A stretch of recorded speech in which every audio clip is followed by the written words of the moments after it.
அனைவருக்கும் வணக்கம். எல்லாரும் இந்த காணொலி ஒரு நிமிஷம் பாருங்கள். நேற்றைய தினம் தஞ்சாவூரில் நடைபெற்ற ஒரு விசிக ஆர்ப்பாட்டத்தில் பொதுமக்கள் எல்லாருமே ரோட்டில் காத்துக்கிட்டு இருக்காங்க. அந்த ஆர்ப்பாட்ட கூட்டத்தில் ஒரே ஒரு இளைஞன் மட்டும் நான் போகணும், என்னால் நிற்க முடியாதுன்னு சொல்லும்போது அந்த ஆர்ப்பாட்டக்காரர்களுக்கும் அந்த இளைஞர்களுக்கும் இடையில ஒரு வாக்குவாதம் ஏற்படுது. அதைத் தொடர்ந்து அங்கே வந்த காவல்துறைக்கும் அந்த இளைஞனுக்கும் வாக்குவாதம் ஏற்பட்டு அது கைகலப்பாக மாறி இன்றைய தினம் அந்த இளைஞர் மீது 6 பிரிவின் கீழ் வழக்கு பதிவு செய்யப்பட்டதாக ஒரு செய்தியை ஊடகத்தில் பார்க்க முடிகிறது. ஒரு பெரும் பேசும் பொருளாக இருக்குது. இதை இப்போ இதில் யார் பொறுப்புடன் நடைபெற்றிருக்கணும் அப்படிங்கிறத நம்ம இந்த காணொலி மூலமாக பார்ப்போம். பொதுவாக ஒரு ஆர்ப்பாட்டமோ இல்லை ஒரு சாலை முறையிலோ பண்ணணும் அப்படின்னா காவல்துறைக்கிட்ட நம்ம அனுமதி வாங்கணும். அப்படி அனுமதி மறுக்கப்படும் பட்சத்தில் ஒரு சாலை முறையில் பண்ணுறோன்னா அது உடனடியாக காவல்துறை அங்கே நின்று அதிகபட்சம் ஒரு 5 நிமிஷம் 10 நிமிஷத்துக்கு மேலே அங்கே உட்கார விட மாட்டாங்க. உடனடியாக அவங்களை கைது பண்ணி ஒரு திருமண மண்டபத்திலேயோ இல்லை பொது இடத்துலையோ எங்கேயும் அடைச்சி வச்சுட்டு அவங்க மேலே வழக்கு பதிவு செஞ்சு அதுக்கப்புறம் வெளியில் விடுவாங்க. இது நடைமுறை. இந்த நடைபெற்ற சம்பவத்தில் தஞ்சாவூரில் பார்த்தீங்கன்னா விசிக கட்சியின் சார்பில் ஒரு ஃப்ளெக்ஸ் பேனர் வச்சுருந்தாகவும் அந்த ஃப்ளெக்ஸ் பேனரை யாரும் அகற்றிட்டாங்கன்னு சொல்லிட்டு அதற்கு கண்டனம் தெரிவிக்கும் விதமாக சாலையில் திடீர்னு ஒரு ஆர்ப்பாட்டம் நடக்குது. அந்த ஆர்ப்பாட்டத்தை காணொலியில் பார்க்கும்போதே அந்த ஆர்ப்பாட்டத்துக்கு பப்ளிக்கில் எல்லாருமே நிறைய பேர் நின்றுக்கிட்டு இருக்கிறாங்க. பஸ்ஸு முதற்கொண்டு 2 பஸ் எல்லாம் நின்றுக்கிட்டு இருக்குது. அப்போ அந்த ஆர்ப்பாட்டத்தின் உடலாக அந்த கடந்து போகக்கூடிய ஒரு இளைஞர் ஒருத்தன் நான் ஏற்க நிற்கணும், நான் போகணும், வழி விடுங்கன்னு சொல்லும்போது அந்த ஆர்ப்பாட்டக்காரர்கள் எல்லாருமே அவங்கள அவர்கிட்ட தேவையில்லாமல் விவாதம் பண்ணுறாங்க. இவரும் திருப்பி சண்டை போடுறாரு. இப்படி ஒரு காலநிலை நடக்குது. அப்போது அங்கே பணியில் இருந்த காவல்துறை இதை உடனே என்ன செஞ்சுருக்கணும் அப்படின்னா, காவல்துறையோட முதல் வேலை என்ன அப்படின்னா பப்ளிக்கு இடைஞ்சல் இல்லாமல் அந்த ஆர்ப்பாட்டத்தை நடத்துறதுக்கு உண்டான ஏற்பாடை செஞ்சுருக்கணும். அப்படி இல்லை அனுமதி இல்லாமல் நடத்துகிறாங்க அப்படின்னா நீங்கள் பப்ளிக் டிஸ்டர்பன்ஸ் பண்ணக்கூடாது அப்படிங்கிறத திட்டவட்டமாக அந்த ஆர்ப்பாட்டக்காரர்களுக்கு இவங்க தெரியப்படுத்தியிருக்கணும்.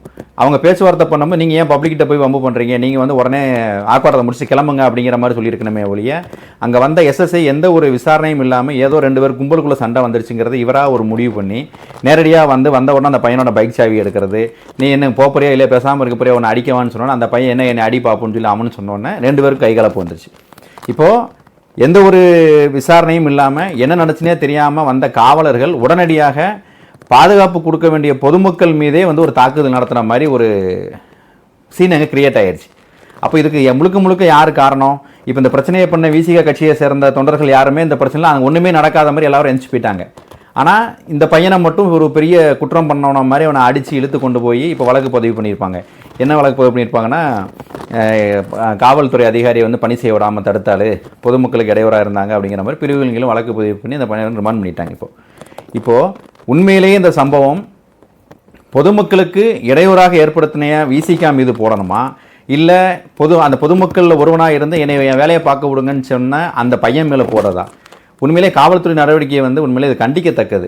ஒரு விசாரணை எல்லாம் பண்ணக்கூடாது. அதனால் பொதுவாக நடுநிலையான மக்கள் ஒரு கோரிக்கை வைக்கிறோம். என்ன அப்படின்னா, அந்த மாவட்டத்தின் கண்காணிப்பாளர் இந்த விஷயத்தில் கொஞ்சம் நேரடியாக தலையிட்டு அந்த இடத்துல என்ன நடந்துச்சு, இதுக்கு மூல காரணமாக இருந்தது யார், எதன் அடிப்படையில் அதுக்குள்ளே சண்டை வந்துச்சுங்கிறத விசாரிக்கணும். இன்னொன்று, அந்த பையன் இப்போ எஸ்ஐயை தாக்குனது சரின்னு சொல்ல வரல. உண்மையில் அந்த பையனாச்சும் இளைஞர் என்ன பண்ணியிருக்கணும்னா, அவர் பேச வரும்போது ரிக்வஸ்ட் பண்ணி அவர் எஸ்ஐட்ட சொல்லியிருக்கலாம், சார் இந்த மாதிரி எனக்கு கொஞ்சம் வேலை இருக்குது சார், என்னோட வேலையை பார்க்க சொல்லுங்கள், இவங்க தடுக்கிறாங்க, எனக்கு பாதுகாப்பு கொடுங்க, என்னை கொஞ்சம் அந்த பக்கம் கடத்தி விடுங்கன்னு சொல்லியிருந்தா கூட காவல்துறை அதை காது கொடுத்து கேட்டிருக்கும். யாருக்குமே இங்கே பொறுமை இல்லை. காவல்துறை நிதானமாக இருந்து விசாரிக்க வேண்டிய காவல்துறை அதிகாரி அவரும் அந்த இடத்துல நிதானம் இல்லை. 3-4 போலீஸ் வந்தோன்னா அவனை டார்கெட் பண்ணி தான் பேசுனாங்களே ஒழிய அந்த ஆர்ப்பாட்டக்காரர்கள் அவன்கிட்ட சண்டை போடுறாங்க அதில் யாருங்கிறத இப்போ வரைக்கும் யாரையும் கைது பண்ணலை. அந்த இடத்துல கைது பண்ணக்கூடிய சூழ்நிலை இருக்கிற மாதிரி அந்த காணொலியில் காமிக்கலை. அப்போது ஒரு நிதானம் இல்லாமல் செயல்பட்ட ஒரு காவல்துறையால் தான் அங்கே ஒரு பிரச்சனை உருவாயிருச்சு. அந்த பிரச்சனையின் தொடர்ச்சியாக பொதுமக்களில் ஒருவனை இப்போ குற்றவாளியாக மாற்றி கொண்டு போயிட்டாங்க. இங்கே ஊரைக்கு கூட இருந்து பொதுமக்களுக்கு இடையூறு பண்ண அந்த போராட்டக்காரர்களில் ஒருத்தர் வழக்கு போட்டாங்களா என்னன்னு தெரியாது. அவங்க வேலையை பார்த்துட்டு போயிட்டாங்க. பாவம் உடலை பாதிக்கப்பட்டது பொதுமக்கள் ஒருவன். அதனால் காவல்துறை கண்காணிப்பாளர்கள் தொடர்ந்து இந்த விஷயத்தில் பெரும் பேசும் பொருளாக கருதப்படக்கூடிய இந்த நிகழ்வில் உடனடியாக தலையிட்டு அந்த பையன் மீது பதியப்பட்ட வழக்கை நீங்கள் மறுபரிசீலனை செஞ்சு உரிய விசாரணை செய்து நடவடிக்கை எடுக்கணும் அப்படிங்கிறத கேட்டுக்கிறோம். நன்றி, வணக்கம். நன்றி.